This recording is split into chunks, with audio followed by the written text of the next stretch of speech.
Alors la colonne d'un microscope électronique à transmission donc, est composée d'un canon électron situé tout en haut de la colonne, de différentes lentilles magnétiques qui permettent d'orienter le trajet du faisceau d'électrons. Donc l'échantillon est placé ici. Donc, juste après l'échantillon est située la lentille objectif, qui est la lentille la plus importante de l'ensemble des lentilles magnétiques. Et ici donc, sont situées des lentilles de projection qui permettent juste d'agrandir ce qui se passe après la lentille objectif. Les 4 morceaux qui ressortent de la colonne électronique sont des diaphragmes qui permettent soit de limiter l'intensité du faisceau d'électrons, soit de séparer les différents signaux électroniques, ou également, pour celui-ci par exemple, de sélectionner une partie de la surface de l'échantillon pour la diffraction électronique.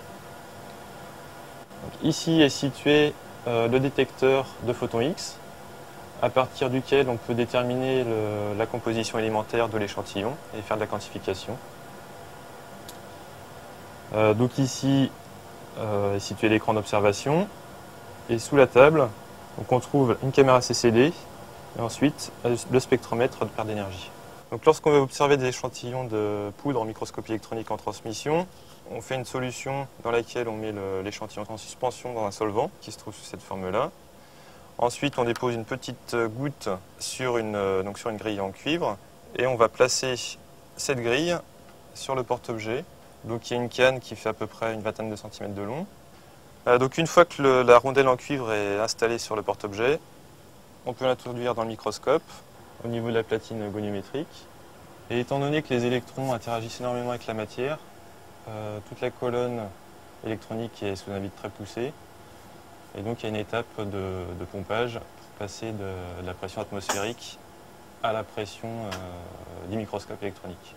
Donc une fois l'échantillon inséré dans la colonne électronique, on ouvre une vanne qui permet d'illuminer l'échantillon avec le faisceau d'électrons. Donc les électrons sont émis par le canon électron qui est situé tout en haut de la colonne. Ils vont interagir avec l'échantillon qui est placé à ce niveau-là. Ils viennent frapper un écran phosphorescent qui réagit à la dose d'électrons. Donc la binoculaire va permettre de faire des réglages un peu plus fins au niveau de l'échantillon. Et donc là on observe les grains d'échantillon qui sont déposés sur la membrane en carbone de la grille en cuivre. Une fois l'image réglée au niveau de l'écran, on bascule cet écran-là. Les électrons donc, vont être transmis sur une caméra CCD située sous le plateau et on va récupérer l'image sur cet écran d'ordinateur. Ici par exemple c'est donc une image haute résolution de dioxyde de titane sur lequel on voit des plans atomiques, et si on mesure la distance entre ces plans, donc on obtient une distance de 3,7 angstroms, c'est-à-dire 0,37 nanomètres.